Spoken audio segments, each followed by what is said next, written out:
Hola chicos, les habla Batman y en este video les traigo un anime que me gustó mucho. Y si les gustó este video, no olviden dejar su like y comentar cualquier cosa para que este video reciba ese famoso engagement de YouTube. Y en este hermoso mundo de fantasía lleno de criaturas monstruosas, hace mucho tiempo el gobierno comenzó a implementar una política de expulsión de objetos extraños y monstruos a gran escala. La gente llamaba a esta práctica purificación de monstruos, y el joven que se hizo conocido como el cazador de demonios ahora trabaja en un circo. En realidad no trabaja bien en un circo, sino en una arena que servía para entretener a la gente. En la actualidad, vemos que el líder del circo compró accidentalmente un duende capturado para usarlo como artista de circo. De hecho, en este circo, la mayoría de los artistas no son humanos, sino demonios y monstruos. A la mañana siguiente, después de obtener al Goblin, vemos al Demon Slayer saliendo a caminar. En el camino terminó siendo seguido por un grupo de niños, por lo que para asustarlos, hizo un movimiento amenazante y los niños huyeron despavoridos. Después de eso, compró una buena botella de cerveza y durante el paseo vio a unas personas golpeando a un pobre animal, un gato. La gente creía que el gato era un demonio disfrazado, así que como el Demon Slayer estaba cerca, le pidieron que resolviera este problema, pero se dio cuenta de que solo era un gato común y corriente, por lo que no lo atacó. En cambio, él simplemente huyó para poder huir. Y aunque la gente disfruta viéndolo pelear contra monstruos, tienen miedo de estar cerca de él. Después de todo, incluso si mata monstruos, sigue siendo uno. Ese mismo día, por la noche, volvió a subir al escenario para actuar, y casualmente terminó apareciendo el gato que había visto antes, pero esta vez en realidad era un monstruo. Después de la actuación, abandonó el escenario y se dio cuenta de que lo estaban siguiendo. El seguidor esta vez era una niña, pero ella huyó, y al no encontrarlo en la habitación, terminó tomándola por sorpresa. Y curioso, quiso saber qué había dentro de la jaula que ella llevaba. Cuando él intentó acercarse, ella reaccionó inmediatamente sacando una pistola. Él no se dejó intimidar por este juguete, y rápidamente se acercó a ella, logrando desarmarla, dominándola con mucha facilidad. Fue entonces cuando una voz que provenía del interior de la jaula le pidió que perdonara la vida de la criada. La muchacha, al darse cuenta que no tenía salida, guardó el arma y sujetó la jaula. La voz dentro de ella parecía saber quién era realmente. La voz sabía que el cazador de demonios era en realidad un medio demonio, siendo el resultado de experimentos donde literalmente un demonio fue implantado en su cuerpo. Por eso tuvo que afrontar constantes dificultades para mantener la cordura. Para empeorar las cosas, usar sus poderes demoníacos diariamente aceleraba el proceso de ser consumido por la cordura. Conociendo su situación, la voz dentro de la jaula propuso un trato. Al abrir la jaula, se reveló que la voz era la de una niña llamada Aya, siendo solo su cabeza, ya que ella es inmortal. Aya explicó que necesitaba su ayuda para acabar con su inmortalidad y a cambio le daría una forma de extender su vida. Aya dice que vivió más de 900 años y que solo los demonios podían anular su inmortalidad. Sin embargo, lo que la hirió fue un medio demonio y su poder no fue suficiente para matarla por completo. Hace un año, su año fue robado por otro medio demonio y ella no podía ver su rostro, pero sabía que estaba comandado por un viejo extranjero que usaba un bastón y tenía una voz ronca. Ahora ella estaba buscando a este hombre, aunque no estaba segura de que Shinichi pudiera matarla, ya que solo es un mitad demonio, pero aún así decidió pedirle ayuda. Shinichi, a quien ahora llamaré Shin, sugirió que fueran a otro lugar para discutir el asunto, ya que sería problemático si el dueño del teatro los viera juntos y los obligara a actuar nuevamente. Durante la conversación, Aya le preguntó por qué insistía en vivir, sabiendo que pronto sería consumido por los demonios. Él admitió que lo sabía, pero quería morir de una forma que le resultara divertida, convirtiéndose en un demonio durante una actuación. Sería en ese preciso y hermoso momento en el que podría atacar a todas las personas que siempre lo vieron como una simple fuente de entretenimiento. Además, quería ver cuántas personas podía matar antes de que lo detuvieran por completo. Sin embargo, al escuchar que había una manera de extender su vida, Shin abandonó esa idea. También le dijo a Aya que no la mataría, porque sabe que en el fondo ella realmente no quiere morir, sino que simplemente está aburrida de vivir como solo una cabeza sin cuerpo. Aún así, estaba dispuesto a ayudarla a recuperar su cuerpo, especialmente porque el hombre que robó su cuerpo era el mismo responsable de su estado actual. Aya mencionó que su cuerpo estaba en Europa, por lo que tendrían un largo viaje. Tantas formas de alargar tu vida. Ella reveló que él necesitaría consumir una parte de su cuerpo, y como eso no era posible en ese momento, le propuso que ingiriera algún fluido corporal. Ella le preguntó si prefería su sudor o su saliva, y él eligió la opción más divertida, su saliva, así que sellaron este contrato con un beso.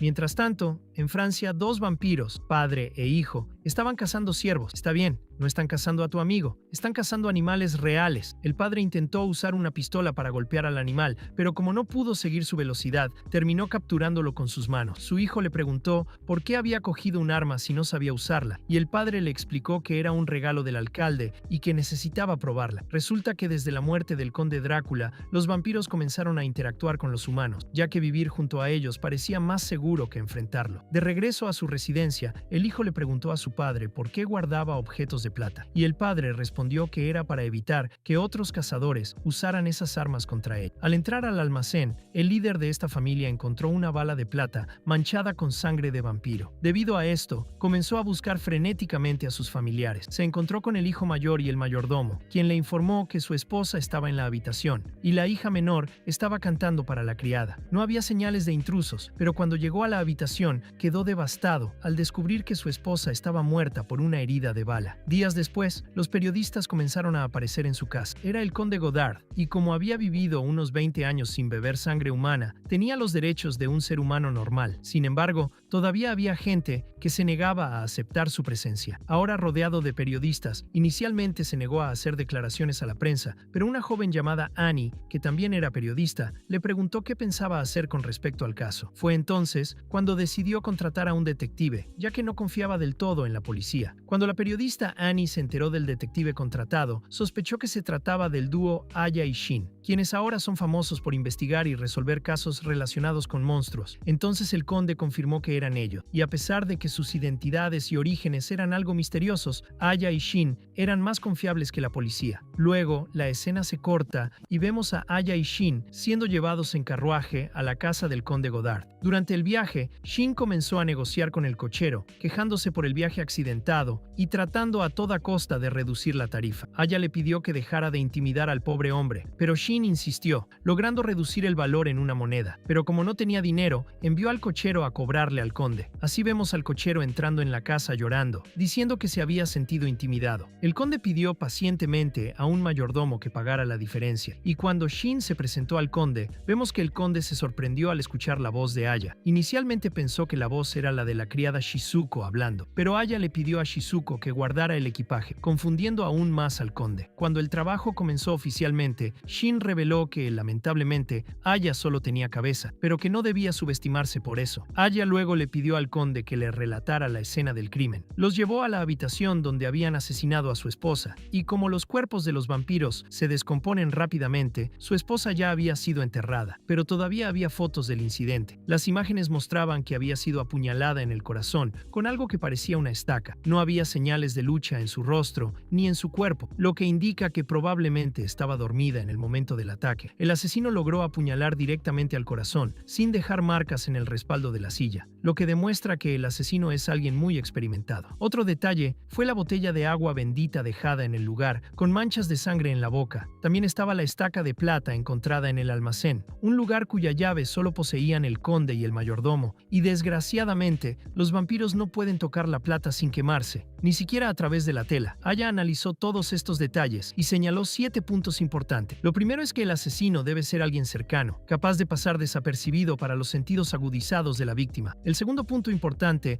es por qué el crimen se cometió de noche, cuando los vampiros son más débiles durante el día. Continuando, el candado del almacén fue encontrado roto, pero porque la botella de agua bendita fue dejada atrás. El cuarto punto importante es cómo el asesino sabía de la existencia y ubicación exacta de la estaca de plata. La quinta pregunta es por qué el asesino devolvió la estaca al almacén. Y cuando Aya estaba a punto de revelar los dos últimos puntos, el conde comenzó a sentirse mareado. En ese momento, su hija menor apareció buscándolo, pero fue rápidamente ahuyentada por Shin. Aya entonces decidió posponer la revelación de los últimos puntos y sugirió que todos cenaran con la familia del conde. A la cena también fue invitado el cochero, aunque este desconfió y se sorprendió de que Aya solo tuviera una cabeza. Durante la conversación, descubrimos que la familia del conde bebía sangre para mantenerse fuertes, mientras que los demás invitados comían platos normales. Aya, sin embargo, no necesitaba comer, y el conde, a pesar de considerar excéntricos a los detectives, todavía creía en sus habilidades. Continuando con la cena, Aya demostró sus habilidades deductivas, comentó la situación del cochero, destacando los detalles de su apariencia. Por las manchas descoloridas en su camisa, concluyó que derramaba comida con frecuencia, algo completamente común en personas borrachas. Su barba y su pulcra camisa demostraban que estaba tratando de cambiar por el bien de su esposa, quien lo cuidaba a pesar de su hábito de beber. El cochero dice que tiene razón, y el conde finalmente se convence por las observaciones de Aya, y el hijo mayor del conde incluso la comparó con el detective Sherlock Holmes, una figura que existe en este mundo. Luego, Aya pidió más detalles sobre el caso. El cuerpo de la esposa del conde fue encontrado a la 1:30 de la madrugada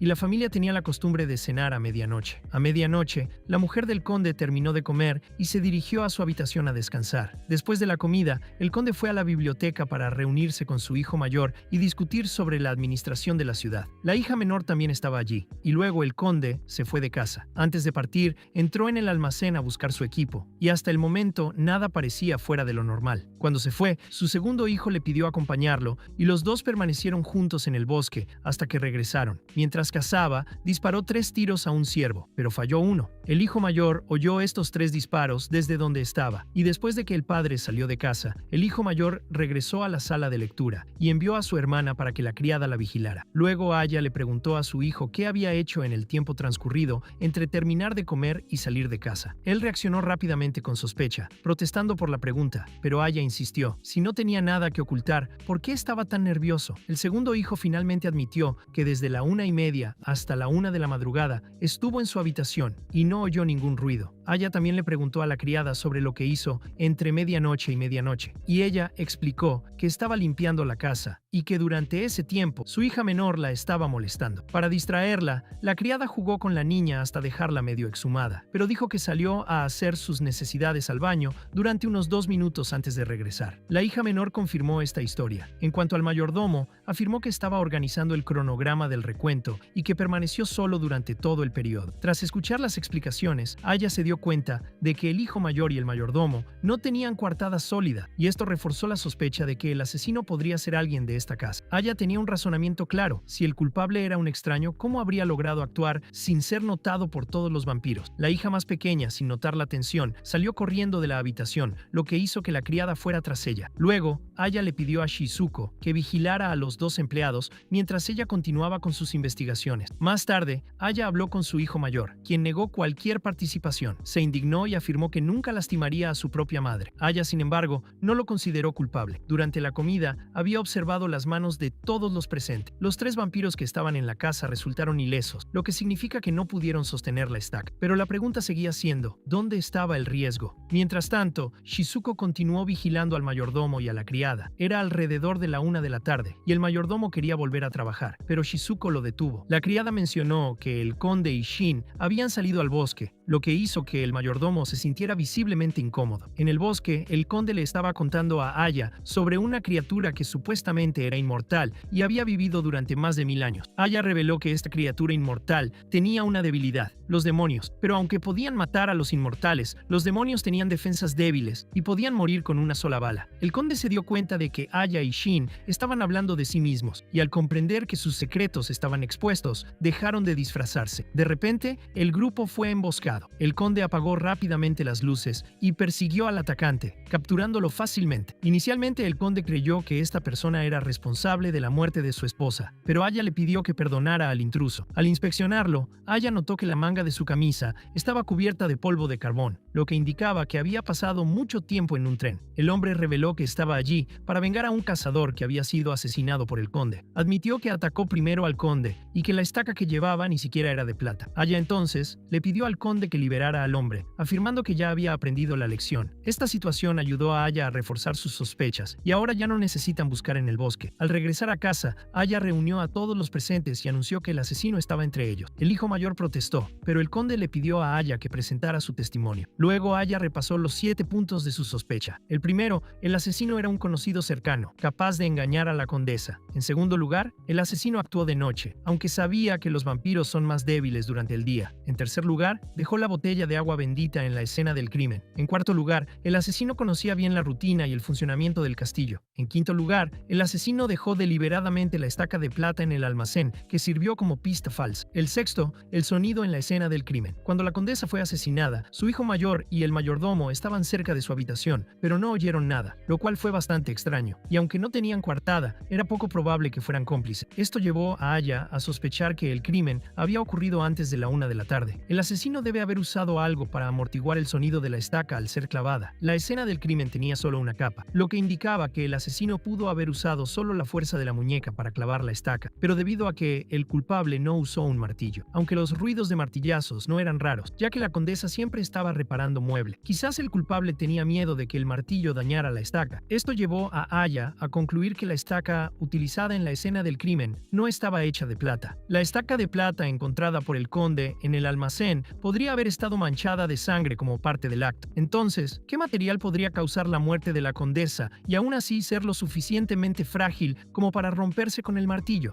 Aya dejó esa pregunta a un lado y pasó al séptimo sospechoso, la botella encontrada en la habitación de la condesa, siendo la botella que supuestamente contenía agua bendita. La botella estaba sucia por fuera y no parecía haber sido utilizada para contener agua real. Si estuviera lleno de agua no estaría sucio. Aya concluyó que la botella era otra pista falsa colocada en el lugar del incidente, pero la herida de la condesa mostraba signos de haber sido dañada por agua bendita. De esto, Aya dedujo que el culpable debió haber congelado el agua bendita en forma de estaca para cometer el crimen. El culpable llevaba un abrigo en el lugar para evitar salpicaduras de sangre, y la estaca de hielo se derritió rápidamente, dejando solo la herida en la piel de la condesa. El culpable bebió la sangre de la condesa y esperó a que el conde fuera a cazar. Después de eso, el culpable fue a un almacén y montó la escena del crimen para que pareciera que el asesinato tuvo lugar después de la 1 de la tarde, no antes. Por tanto, la persona sin coartada, entre las 12:30 y la 1 de la madrugada, sería el principal sospechoso, y solo dos personas encajan en ese perfil, la criada y el segundo hijo. Sin embargo, el culpable necesitaba ser lo suficientemente fuerte para clavar la estaca y también tener tiempo para crear la escena falsa, por lo que el segundo hijo parecía ser el más sospechoso. Cuando lo confrontaron, el segundo hijo argumentó que, debido a que era un vampiro, no podía sostener estacas de plata ni agua bendita. Eso era cierto, pero si el culpable se hubiera cortado la mano y hubiera dejado que la herida se regenerara, eso sería completamente diferente. Basándose en esto, Aya concluyó que el segundo hijo era el asesino. Se enojó y atacó a Aya, pero Shin lo contuvo rápidamente y lo ahuyentó. Aya explicó que la razón del crimen fue el odio del segundo hijo hacia los humanos. No estaba de acuerdo con la postura del conde de hacer alianzas con humanos, por lo que creó toda esta situación para provocar una crisis. Debe haber sido él quien contactó al cazador y creó una oportunidad para que atacara al conde. También robó la estaca de hierro y el recipiente utilizado por el cazador,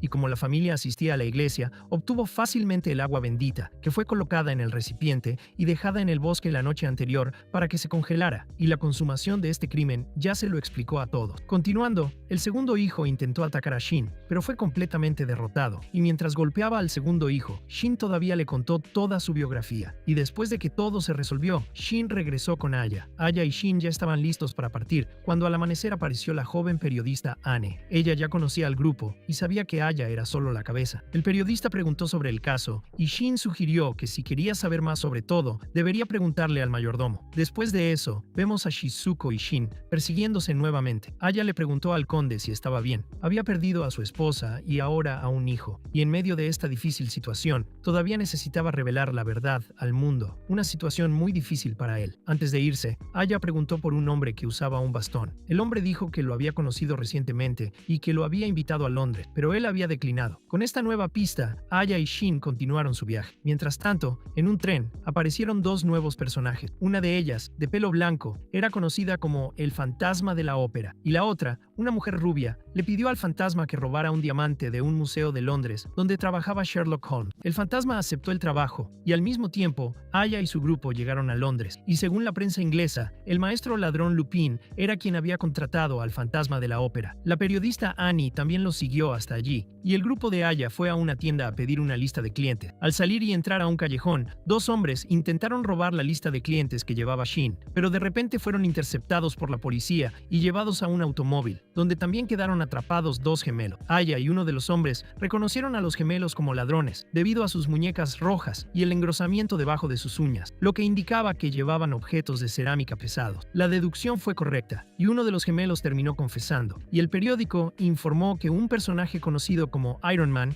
estaba contratando detectives para investigar al ladrón Lupin, que planeaba robar su tesoro. Casualmente, los dos detectives contratados eran Aya y el propio Sherlock Holmes, quienes ahora viajaban juntos en ese vehículo. Cuando la policía se dio cuenta de lo que estaba sucediendo, giraron el coche hacia la mansión de Iron Man. En la mansión, nos enteramos de que el propio Iron Man y su mayordomo habían establecido un nuevo récord al volar alrededor del mundo en 80 días. Y Annie, que ahora estaba afuera de la puerta de la mansión, estaba súper emocionada de ver a los dos famosos detectives. Al mismo tiempo, el fantasma de la ópera también se enteró de esta noticia. Cuando conocieron a Iron Man, este no se sorprendió tanto al encontrarse con Aya, pues ya había oído hablar de la existencia de personas inmortales. Aya, por otro lado, dijo que solo investigaba casos que involucraban monstruos, por lo que quizás este caso no sea de mucha ayuda para su objetivo. Pero para el hombre que tenían delante, el ladrón Lupin no era diferente de un monstruo, y los dos detectives todavía pensaban que dos de ellos para un caso era excesivo, pero continuaron investigando, y hasta el momento de la trama, Lupin había enviado una carta anunciando que entre las 11 y las 11:30 del día 19 vendría a robar el diamante llamado La Penúltima Noche. La razón de este nombre fue el hecho de que el diamante era negro, el cual era extremadamente valioso y nunca había sido exhibido, siendo una pieza que siempre se mantuvo en un sótano fortificado debajo de la mansión, rodeado por un gran foso. Resulta que al sur de la mansión había un canal normal y un canal subterráneo, lo suficientemente grande para que una persona entrara. Sherlock había ordenado que toda la zona fuera sellada, y el diamante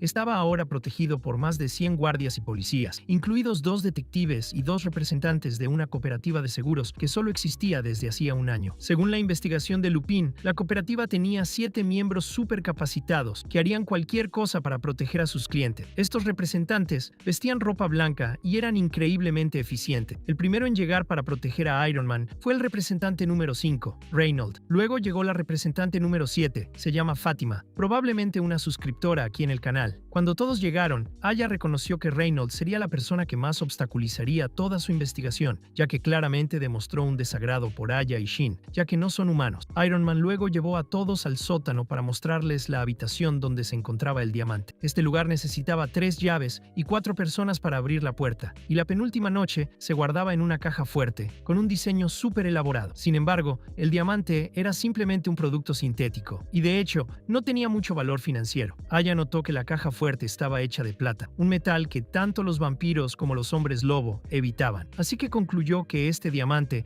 debía tener una historia muy interesante. Resulta que hace 20 años un amigo de Iron Man encontró un diamante en una reliquia del siglo XVI, colocó el diamante en una caja fuerte y se lo entregó a Iron Man, quien pasó 10 años descifrando el sofisticado mecanismo de la caja fuerte y recuperando el diamante. En la superficie del diamante había inscripciones que Aya tradujo, mencionando específicamente a los hombres lobo. Tras investigar el origen del diamante, Iron Man descubrió que en el sur de Alemania existía una tribu de enanos muy próspera, que fue completamente exterminada por una tribu de hombres lobo. Los enanos estaban tan resentidos que, para vengarse, dejaron a sus descendientes la ubicación del escondite del enemigo mediante un diamante irrompible, guardado en una copa de plata, que los hombres lobo no podían tocar. Volviendo ahora a la habitación, además de las cerraduras ya mencionadas, el lugar contaba con un micrófono para la comunicación con el exterior y una salida de aire en espiral en el techo, bloqueada por una malla de hierro para asegurar que los humanos no pudieran pasar. Con esto, la exploración del lugar se consideró suficiente por ahora.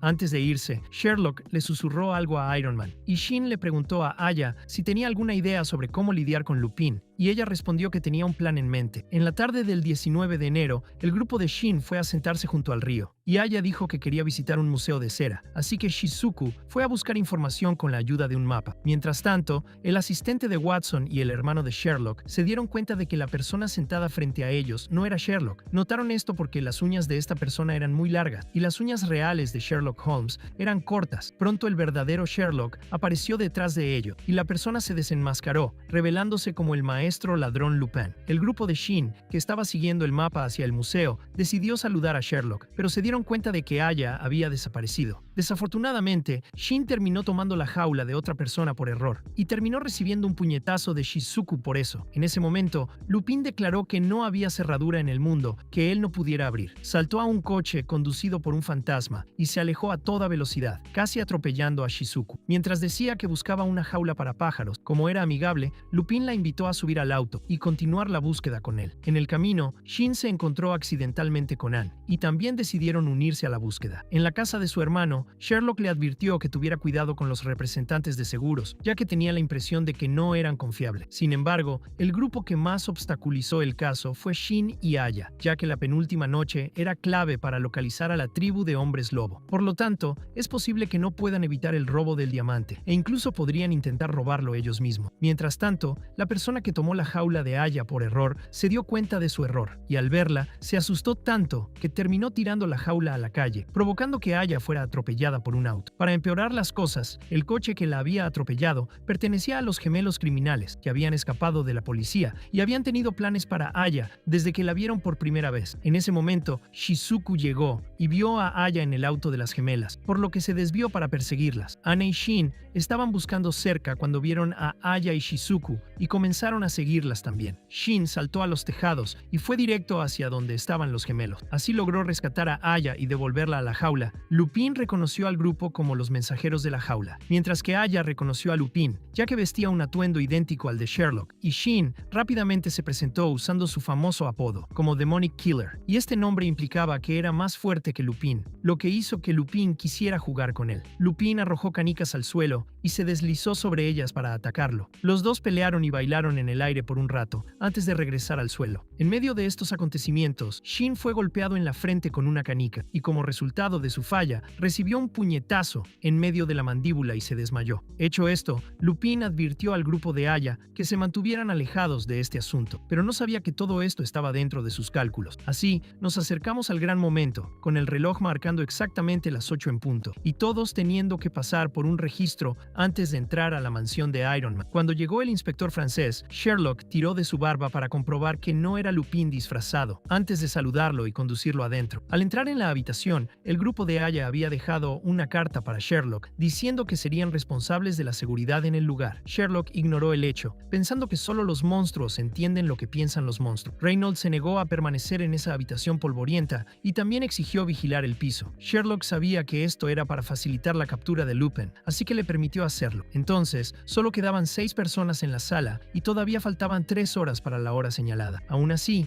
todos decidieron cerrar la puerta temprano. Todos se sentaron alrededor de la copa de plata, esperando a ver qué haría Lupin. A las 10 en punto, de repente, hubo una explosión en el pozo de abajo, y al escuchar rumores de que habían robado el uniforme de un oficial, Sherlock inmediatamente sacó su arma y disparó a todas las cerraduras, dejándolas inservibles. Ahora, esta habitación estaba completamente cerrada y nadie podía entrar ni salir. Incluso si se llamaba a un cerrajero, tomaría aproximadamente 5 horas abrir la cerradura. Sherlock tuvo esta idea porque Lupin había afirmado que podía abrir cualquier cerradura, pero eso no sería un problema si la cerradura en sí no pudiera ser forzada en primer lugar. La gente alrededor que escuchó esto comenzó a pensar que Sherlock era de hecho un genio, y a las 11:55, como todavía no había señales de problemas, Iron Man sugirió que Sherlock y Watson pusieran sus manos en la caja fuerte. A las 11:10, la habitación empezó a temblar. La explosión anterior había provocado que el agua del pozo entrara por el respiradero, y Sherlock se dio cuenta de que no era tan inteligente como pensaba. Había sido manipulado por Lupin, lo que lo llevó a tomar la decisión de destruir las cerraduras. Ahora no había forma de que pudieran escapar, y al enterarse que había personas atrapadas en el sótano, Reynolds envió a Pantam a rescatarlos, mientras él vigilaba a Lupin. Abajo, los que conocían la estructura local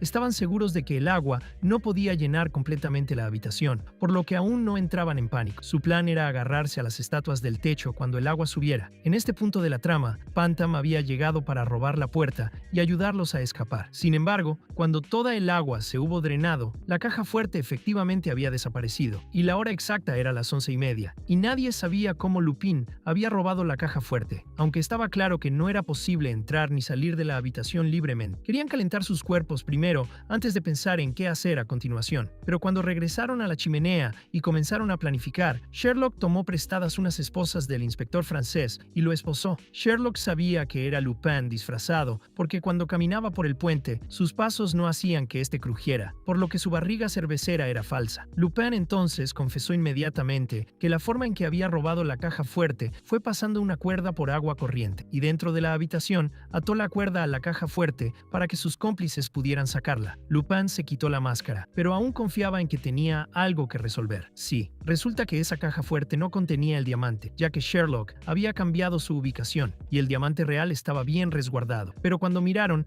el diamante ya no estaba allí. Lupin logró mantenerlo en su mano y usó una bomba de humo para escapar. Ahora toda la mansión estaba en caos. Todos buscaban a Lupin, pero él había escapado usando un uniforme de guardia robado. Lupin fue descrito como un ladrón similar a un personaje de la leyenda japonesa, conocido como Ishikawa Goemon. Lo capturaron y lo ejecutaron. Luego sus seguidores se enfurecieron y decidieron robar todas las ollas del mundo. Los restaurantes se enfrentaron al mayor problema, ya que terminaron quedándose sin ollas y sartenes para sus negocios. Mientras tanto, Lupin y el fantasma se reencuentran, uno con el diamante y el otro con la caja fuerte, pero la que estaba en la caja fuerte en realidad era Aya. Según Shin, la forma en que atraparon a los ladrones de marihuana fue haciendo que alguien se sentara adentro para viajar, y ahora usaron un método similar para lidiar con Lupin. Después de terminar la historia, Shin hizo una reverencia y Aya reveló que Lupin había confundido a Anne con ella en ese momento, por lo que animó a Shin a perderla para que Lupin tuviera más confianza, y al anochecer encontró a Iron Man y le pidió que la escondiera dentro de la bóveda. Tuvo que mantener la bóveda firmemente cerrada todo el tiempo que estuvo escondida para esperar este momento, y eso no fue un problema para ella, ya que es inmortal. Lupin sabía que había sido expuesto, pero confiaba en que su fantasma se encargaría de Shin. Pero el fantasma había huido, obligando a Shizuko a perseguirlo. Reynolds también llegó y exigió lidiar con todos a la vez, pero de repente el puente exterior fue destruido, dejándolos sin rutas de escape. Sin embargo, quien destruyó el puente no fue Lupin, sino el hombre que llevaba el bastón en forma de M. Había traído a la gente hasta aquí para encontrar a Lupin. Los miembros de su grupo eran todos criaturas no humanas, y él solo advirtió al diamante, por lo que la forma en que cada uno sería tratado dependía solo de ellos. Entonces comenzaron a dividirse para masacrar a todos. Reynolds atacó a Lupin, pero también apuntó a Shin. Tuvo que esquivar y usar el escape de Lupin como distracción para evitar el ataque de Reynolds. Mientras tanto, Shin persiguió a Lupin y le exigió que devolviera el diamante. Entonces, para despistar a Reynolds, Lupin terminó tirando el diamante, obligando a Reynolds a ir tras él, mientras Shin continuaba su persecución. Mientras tanto, Sherlock y el Dr. Watson llegaron y se enteraron de la confusión por Aya, y después de escuchar sobre el ataque de un grupo misterioso, Aya le pidió a Sherlock que la llevara, ya que creía que su conocimiento podría ayudar en este caso. En otro momento, el fantasma, que había logrado escapar de Shizuko, terminó encontrándose con el fantasma y estaba siendo perseguido porque su nombre estaba en una lista de objetivos que debían ser eliminados. El fantasma sacó 2 ballestas y obligó al fantasma a revelar su rostro, y aunque intentó ocultarse, no ayudó, ya que el fantasma continuó disparando flechas precisas. Mientras tanto, Sherlock y Aya llegaron a la biblioteca, donde varias personas habían sido masacradas. Sherlock reconoció al responsable. Era una Lester, una persona famosa por haber estado involucrada recientemente en cultos fanáticos que realizaban rituales brutales por todo Londres. Pronto se dio cuenta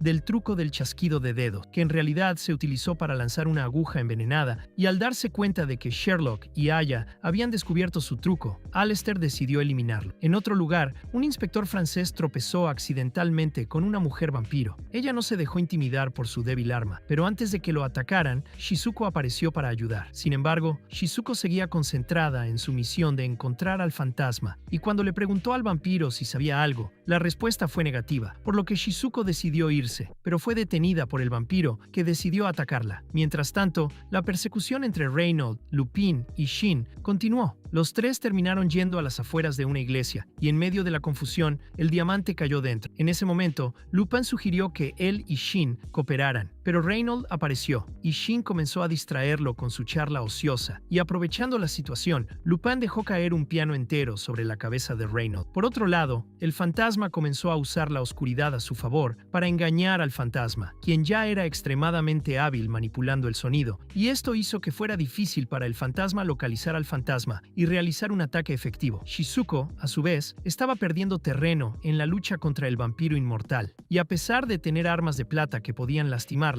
el problema era en realidad poder golpearla. Para empeorar las cosas, lo que Shizuko no esperaba era que la sangre del vampiro fuera venenosa, y después de ser herida, Shizuko fue contaminada por el veneno y terminó bajo el encantamiento del vampiro. Mientras tanto, Sherlock, después de un tiroteo mágico, comenzó a quedarse sin municiones. Aya aprovechó la oportunidad para preguntar por qué había tanta prisa por el diamante. Los enemigos luego explicaron que necesitaban el artefacto para localizar a los hombres lobo y aumentar su poder. Durante la conversación, Sherlock usó su bastón para derribar una aguja que le apuntaba y logró agarrar un antídoto. En ese momento, sin embargo, apareció el mentor de Aleister. Sherlock reconoció que no era otro que el profesor Moriarty. En otro lugar, Shin todavía estaba tratando de sobrevivir, pero Reynolds todavía estaba vivo. De repente, el fantasma y Phantom cayeron en el mismo lugar, junto con otro miembro del grupo del profesor. Este nuevo miembro utilizó magia para robar el diamante, y rápidamente se deshizo de los dos representantes de seguros. Y al darse cuenta de que no tenían ninguna posibilidad de recuperar el diamante, Lupin y Phantom decidieron huir. Aya se sorprendió al escuchar el nombre de Moriarty. Era conocido como el líder de una organización criminal que debería haber muerto hace años, pero aparentemente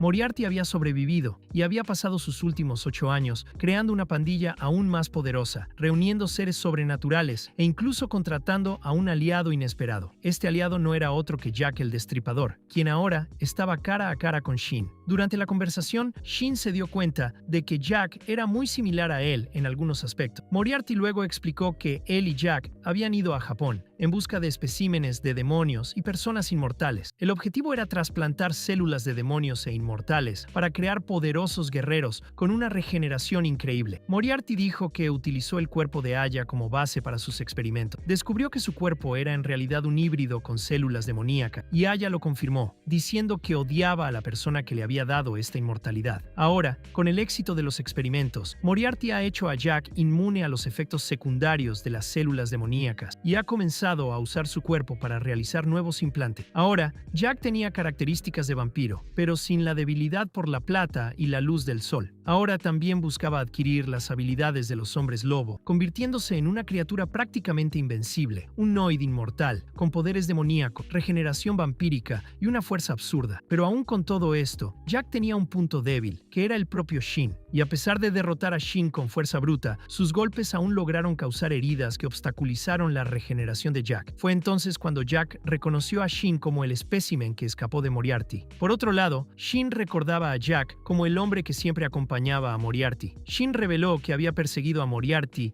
y su pandilla hasta allí con un solo propósito: enfrentarlos. Y al escuchar esto, Jack decidió ignorar a Shin en lugar de intentar matarlo, al menos por ahora. Al otro lado de la pantalla, el vampiro estaba intentando seducir a Shizuko, y en un movimiento rápido, Shizuko agarró un crucifijo que estaba cerca y lo usó para apuñalarla, causándole un intenso dolor a la vampira y dejándola furiosa, queriendo acabar con Shizuko inmediatamente. Antes de que la situación pudiera empeorar, Jack disparó una bengala, indicando que era hora de que todos salieran de allí. El profesor, al darse cuenta de que Jack había conseguido lo que quería, llamó a Aleister y Franken para que se fueran también. Antes de irse, reveló el nombre de la organización que estaba creando, llamada Puño Nocturno. Shin, por otro lado, terminó reuniéndose con Sherlock, Aya y el resto del grupo. Shizuko también regresó sana y salva, y nadie sabía a dónde había huido Lupin, pero Sherlock dedujo que había utilizado las alcantarillas, ya que el agua del foso había sido drenada parcialmente, lo que le permitió escapar. En cuanto a la caja fuerte, Lupin aparentemente había aprovechado la oportunidad para robarla. Sin embargo, Shin declaró que quería que todos vieran su próximo movimiento. Mientras tanto, Jack regresó a la organización con el diamante en la mano, dispuesto a mostrárselo al profesor, pero sin que él se diera cuenta, su ropa estaba rasgada y Shin había logrado agarrar el diamante rápidamente. Aya, a su vez, decodificó el poema relacionado con el objeto. Ella le pidió a Sherlock que sostuviera el diamante a contraluz, y él lo hizo, y una línea de texto apareció dentro del cristal, y el llamado bosque colmillo parecía parecía ser el lugar donde vivían los hombres lobo. Shin recordó algo similar que había hecho Jack, lo que sugiere que la organización Puño Nocturno también podría tener esta información. Hace años, 2 hombres lobo, madre e hijo, fueron cazados por los aldeanos. Para protegerse, se escondieron en una torre, pero los aldeanos prendieron fuego al lugar, intentando matarlo. En el presente,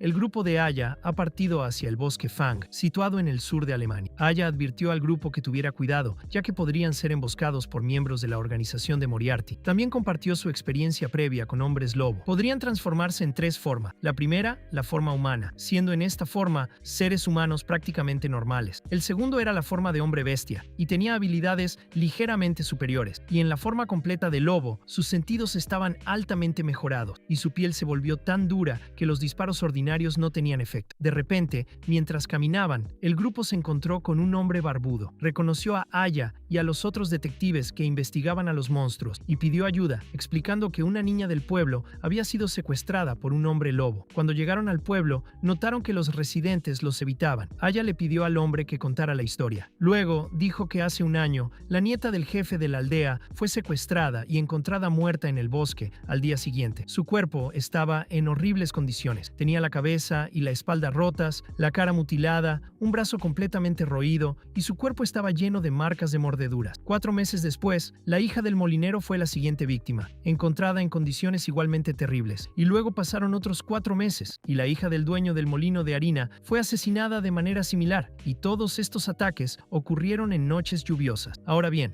el día anterior se llevaron a otra niña, pero esta vez no había llovido. El padre de la niña derribó la puerta para intentar salvarla, pero el culpable escapó por la ventana con ella. Se dice que hace 8 años, los aldeanos habían expulsado a los hombres lobo del pueblo antes de que sucediera algo así. Ahora bien, en la iglesia, el padre de la niña desaparecida acusó a un extraño de ser un hombre lobo, pero había 3 forasteros en el pueblo, lo que hizo difícil corroborar esta acusación. Aya y el grupo llegaron a la escena del crimen y pidieron a nadie que revisara la condición de la niña desaparecida, pero los curiosos no pudieron resistirse y quedaron impactados por lo que vieron. El padre de la niña llamó a Aya un monstruo, pero terminó aceptando su ayuda, ya que ella era la única que podía resolver el caso. Al investigar la escena, Aya se dio cuenta de que todo estaba en un estado muy desordenado. La chimenea no había sido utilizada la noche anterior, lo que indica que el culpable entró por allí. Basándose en el tamaño de las huellas y las pistas, dedujo que el culpable tenía la forma del hombre bestia. Luego, Aya le pidió al hombre barbudo que trajera las marcas de dientes de los cuerpos anteriores y le pidió a Shizuku que encontrara una bola del tamaño de una cabeza. Después, le preguntó a la madre de la niña qué habían hecho la noche anterior, y la mujer explicó que habían seguido su rutina habitual y que una de las ventanas estaba cerrada con llave, mientras que la otra, que estaba rota, había sido reparada recientemente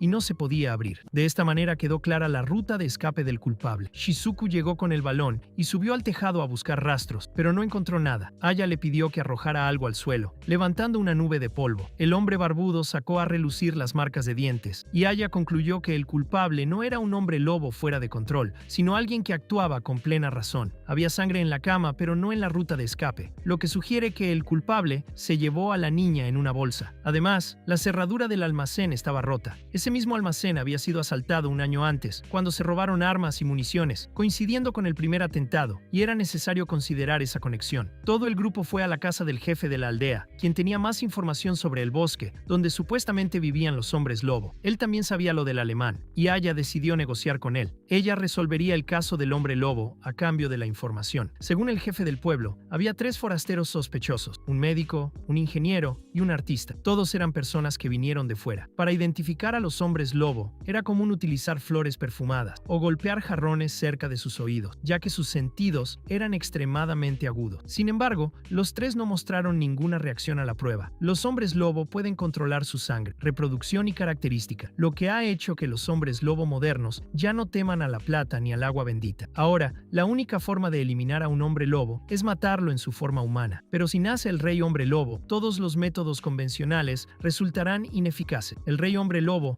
es una leyenda sobre hombres lobo que terminan dando a luz a un individuo considerado un dios del clan de los hombres lobo. Había visto antes hombres lobo inmunes a la plata. En el pasado, una madre y un hijo, hombres lobo, llegaron al pueblo y engañaron a todos. Pero afortunadamente la pequeña Louise, que acababa de ser secuestrada, los descubrió y ayudó a expulsar a los hombres lobo del pueblo. Desde entonces, la niña ha sido considerada como la deidad entidad guardiana de la aldea, y es una lástima que ahora la niña también haya sido secuestrada por un culpable no identificado. Para saber más, el grupo de mensajeros se dirigió a la casa del ingeniero, porque hacía unos 13 años había encontrado a una mujer embarazada y herida en lo profundo del bosque. Se enteró de que el nombre de la muchacha era Rosa, y pensó que era una criada de alguna familia que había tenido un romance con su jefe, y fue expulsada. En aquella época, los aldeanos eran bastante tolerantes, por lo que la llevó a su casa. Medio año después, dio a luz a una hija llamada Yute. Rosa vivía la mayor parte del tiempo en casa, y era una persona inteligente y religiosa. Su vida era pacífica hasta que un día, debido a su apariencia similar, Rosa confundió a Luis con su hija y reveló su identidad de hombre lobo. Los aldeanos quemaron vivos a la madre y a los niños, y el propio ingeniero confirmó los dos esqueletos de la madre y el niño hombre lobo. El ingeniero confía en el médico, por lo que solo queda un sospechoso, la artista femenina. El grupo de detectives se dirigió luego a la casa del artista. Hace 5 años vino aquí a pintar cascadas, y como el paisaje era tan bonito, se quedó aquí desde entonces. Los padres de las víctimas le pidieron que pintara retratos en memoria de sus hijos, y en opinión de la artista, el culpable parece ser solo un lobo salvaje, y en ocasiones, temprano en la mañana o al atardecer, solo veía un lobo con un pelaje dorado en común. Solo ella vio al lobo porque vive en las afueras del pueblo, por lo que ahora también se ha convertido en la principal sospechosa. No está claro si este artista es culpable o no, pero Aya sabe que mintió sobre vivir en una familia de artistas y graduarse de la escuela de arte. La forma en que sostiene el bolígrafo es diferente a la de un verdadero artista, así lo notó Aya. Ella tuvo que explicar que como ahora es huérfana y a menudo es discriminada, mintió para no pasar vergüenza, ya que fue abandonada desde pequeña, mientras el grupo de detectives estaba ocupado investigando dónde el ingeniero había encontrado a Rosa. El grupo Nightfest los observaba desde lejos. Por la noche, Aya estaba en casa del médico. Él fue quien escuchó el grito de Luis en el momento exacto en que se la llevaban. De repente,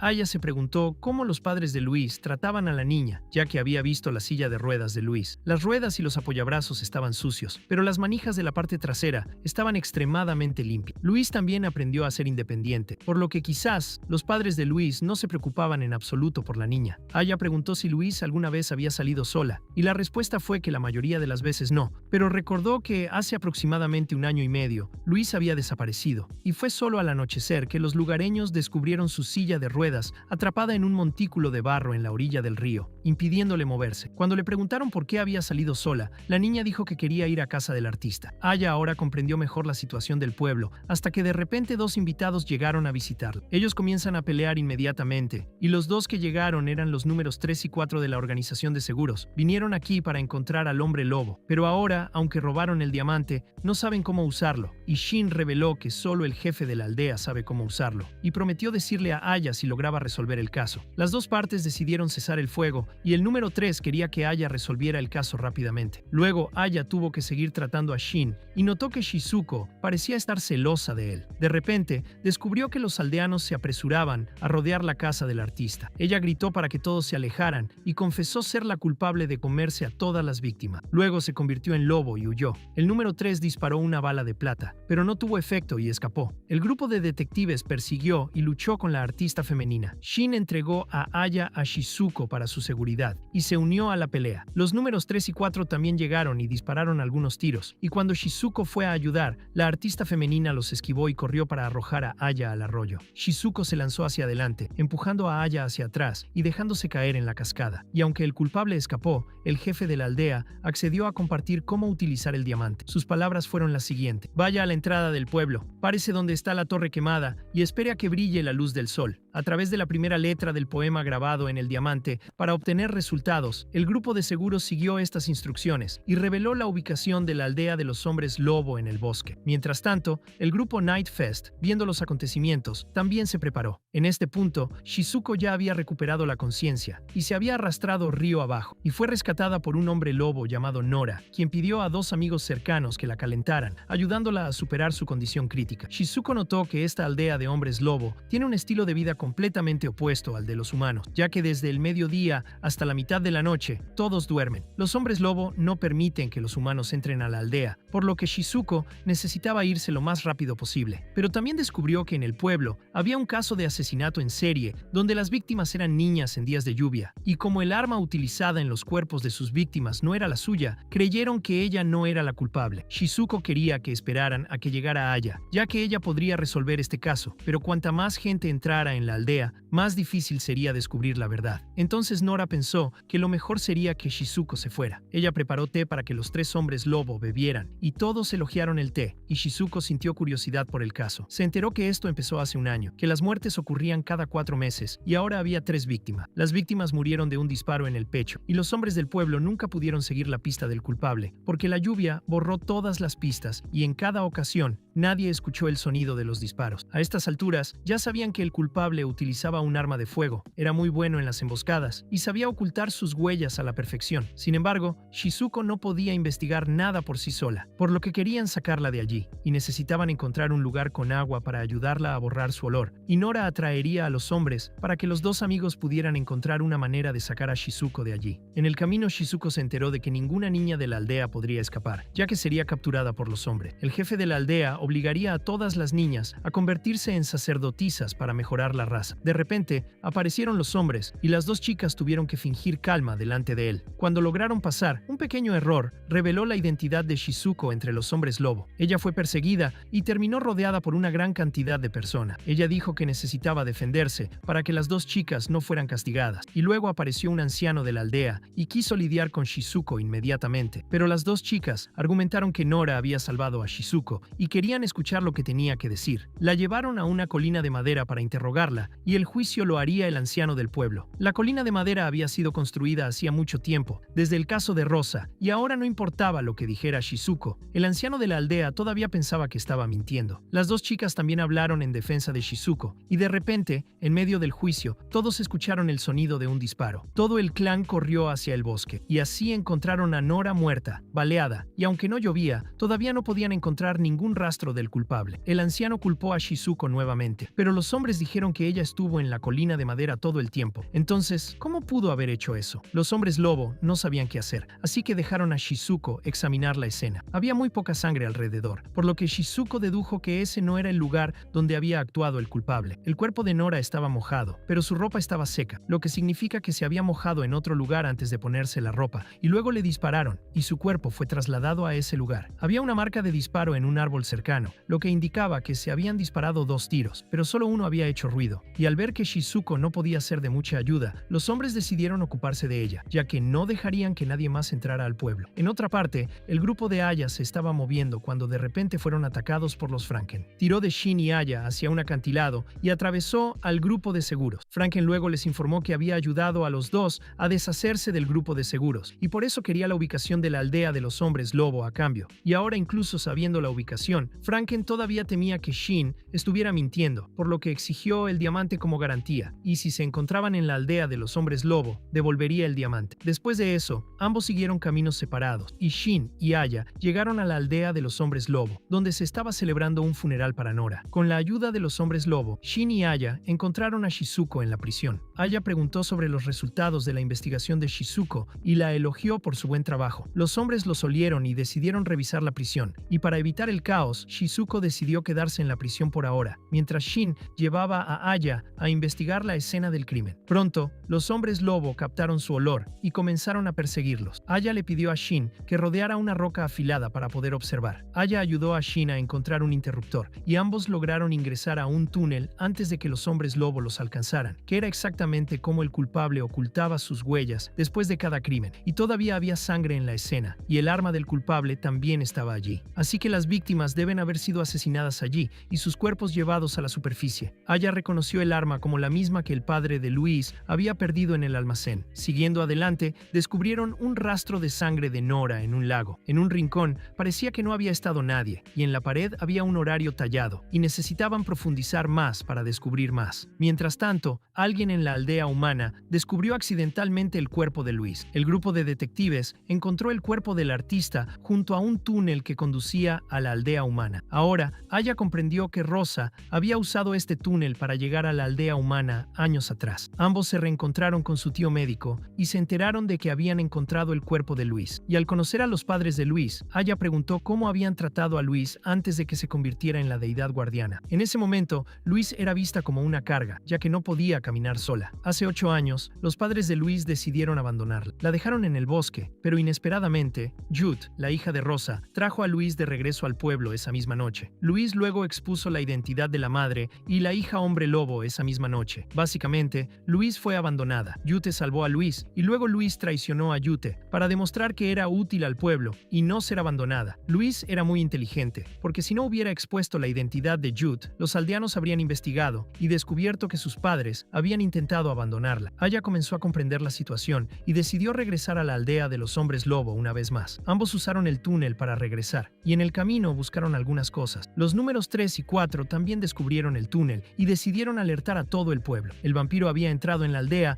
y había comenzado a corromperla. El grupo de Shin ya había liberado a Shizuku de la prisión y Aya quería regresar a la aldea porque aún quedaban más cosas por aclarar. Ella volvió a preguntarle al hombre lobo si era cierto que los aldeanos vivían de noche y vivían separados. Incluso después de la confirmación, ella asignó a Shin para distraer a los hombres lobo, y cuando los hombres se enteraron de que Shizuku había escapado, comenzaron a actuar. Al mismo tiempo, Franken y Alistair, al oír el aullido, también se movieron inmediatamente. Shin descubrió que 3 hombres lobo lo estaban persiguiendo. Los derrotó uno por uno, utilizando tácticas inteligentes. Aya ya había llegado al cementerio del clan de los hombres lobo para buscar su pista final, y al mismo tiempo, la aldea de los hombres lobo fue repentinamente incendiada. Los números 3 y 4 llevaron a los aldeanos a vengarse de los hombres lobo. Los 3 miembros de Nightfest comenzaron a masacrar a los hombres lobo. Aya le pidió al hombre lobo que desenterrara el cuerpo de Nora para poder examinarlo, y mientras eso sucedía, a Shizuku se le ordenó regresar y ayudar a los hombres lobo. Shizuku regresó y encontró al hombre lobo restante, pero terminó encontrándose con un vampiro. El número 4 ahora se enfrentó a Franken y comenzó un duelo verbal. El número 3 se enfrentó al mago, y después de un rato, Aya ya había comprendido todo el asunto y estaba lista para regresar al pueblo y explicar todo. Mientras tanto, los otros 2 estaban peleando. El número 4 encadenó a Franken, pero Shin apareció para ayudar a Franken. Desafortunadamente, el número 4 era muy hábil con las cadenas, lo que hacía difícil para Shin lidiar con ellas. Al ver a Shin en problemas, Franken se arrancó el brazo y se lo arrojó a Shin, quien lo pateó para noquear al joven que había llegado. Franken exigió que le devolvieran el diamante y preguntó por el cuerpo de Aya. Luego, se descubrió que aún se encontraba preservado en el nido Nightfest en Londres. Mientras tanto, número 3 y Alistair seguían peleando en la distancia, y número 3 lanzó una pala hacia arriba y la lanzó en ángulo, logrando golpear a Alistair con un rebote. Fue en ese momento que el vampiro notó que Shizuku no llevaba ropa interior, pero decidió no hacer ningún comentario al respecto. El vampiro le informó a Shizuku que, como ya había estado expuesta a su veneno, ahora tenía anticuerpos en su cuerpo. Shizuku no estaba segura de si esto era cierto, así que el vampiro le hizo una pequeña marca en su pierna y Shizuku cayó bajo el encantamiento nuevamente. Pero entonces, el vampiro le informó que había dicho la verdad y que esto era solo una ilusión. Luego el vampiro se fue, perdonando a Shizuku esta vez. Por otro lado, el número 3 pensó que se había comido a Alistair, pero había cambiado de cuerpo y le había dado una aguja. Mientras tanto, Shin y Aya fueron a encontrarse con Shizuku nuevamente. Shin quería resolver el caso, pero Aya tenía algo más que hacer. Afuera, la gente de los 2 pueblos se preparaba para una batalla general, y finalmente llegó Aya y pidió a todos que se detuvieran. Anunció que había encontrado al culpable en ambos casos. El autor del crimen se encontraba justo en la colina de madera, donde se encontraban tanto Louise como Nora, nada menos que la hija de Rosa y Jude. Al regresar a la escena del crimen, o habitación donde fue capturada Louise, la evidencia mostró que nadie había entrado a la habitación, pero había rastros de alguien saltando por la ventana en forma de lobo. Las huellas en la chimenea habrían quedado cubiertas de polvo si alguien hubiera entrado por la chimenea, pero el área estaba completamente despejada, por lo que solo pudo haber sido una puesta en escena. Cuando Aya se enteró de que Jude y Louise se parecían, sospechó que la Jude del pasado todavía estaba viva. Esa noche, el artista que se convirtió en lobo era en realidad Jude disfrazado, ya que las marcas de dientes en la pierna de Shin coincidían con las de todos los casos en la aldea humana, y por lo que parece, el artista fue asesinado poco después de que ella y Shin abandonaran la investigación. En cuanto al cuerpo de Nora, encontrado anoche, en realidad fue asesinada en la cueva, porque si los humanos pasaran por allí, necesitarían una lámpara, y las lámparas atraen polillas allí abajo, y solo los hombres lobo pueden caminar en la oscuridad sin ensuciarse con polvo y polillas, por lo que el cuerpo de Nora también fue creado por Yute. La persona que vivía en la cueva y fue asesinada a tiros por Yute era bastante baja, y había estado viviendo allí durante 1 año y medio, coincidiendo con el periodo en el que Louise desapareció anteriormente. Por lo tanto, Aya estaba segura de que la persona que murió la noche anterior era Louise, y no la Nora que conocían, porque ambos seres se parecían mucho. En resumen, hace años, Yute fue ayudada por Rosa a escapar a la aldea de los hombres lobo, y cambió su nombre a Nora, pero también desempeñó el papel de Louise para vivir en la aldea humana. En total, hay 5 razones por las que Aya dice esto,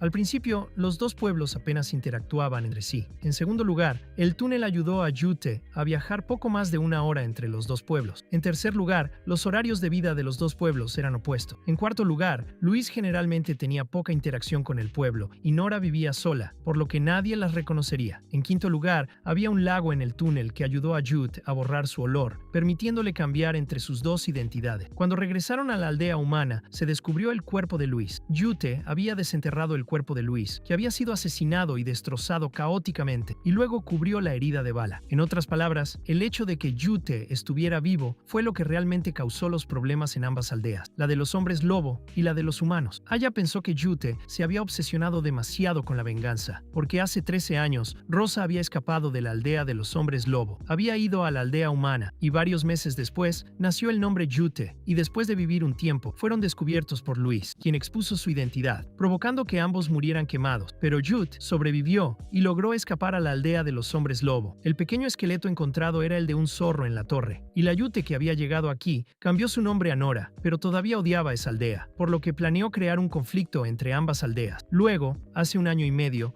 Jute secuestró a Luis, pero Luis también odiaba ese pueblo, y por eso aceptó ayudar a Jute a vengarse. Así, Jute vivía con dos identidades y recopilaba información. Hace un año, provocó asesinatos consecutivos para aumentar la hostilidad entre los dos pueblos y organizó eventos para cubrir sus huellas. Pero cuando llegó el grupo de detectives, las cosas empezaron a ir mal. Jute había elegido al artista para incriminarlo y luego huyó, por lo que salvó a Shizuko y planeó deliberadamente que Shizuko fuera expuesta. Y mientras todo el pueblo estaba siendo interrogado, Jute fue al túnel, mató a Luis y llevó su cuerpo allí para crear una escena del crimen falsa. Ella disparó al árbol para ayudar a que Shizuko no fuera sospechosa como la culpable. Y cuando todos pensaron que estaba muerta, fue a desenterrar el cuerpo de Luis para llevarlo de regreso a la aldea humana. Y luego abrió un camino oculto para llevar a las dos aldeas al conflicto. Pero Jute pensó que Aya estaba jodida. Luego se fue y encontró a Shin en el túnel. Él estaba esperando allí para atraparla, pero ella reveló que en realidad era el rey hombre lobo y luego apagó las velas para emboscarlo. Sin embargo, logró tirarla al lago y la ató mientras su pelaje estaba hinchado. Aya llegó e informó que las dos aldeas habían resuelto las cosas. Aya ahora quería que Shin liberara a Jute, porque había razonado incorrectamente. Jute no llevó a cabo el plan por venganza, sino para liberar a las mujeres del cruel destino que les había impuesto el anciano de la aldea. El hecho de que ella fuera al mismo tiempo el rey lobo y una mujer hacía difícil que cualquiera pudiera imaginar cuál sería su destino más adelante, por lo que quería liberar a personas como ella de este cruel destino y ayudarlas a escapar. De repente, reutilizaría cadáveres del lado humano para fingir muertes del lado de los hombres lobo. Ella salvó a 3 personas sacrificando a otras 3, y como había llegado a una conclusión equivocada, Aya prometió dejarla ir, y si había una oportunidad, deberían volver a encontrarse. Aya sintió que era la primera vez que se equivocaba y dejaba ir a un criminal. Sabía que ambos pueblos habían aprendido sus propias lecciones, pero estaba segura de que nada cambiaría.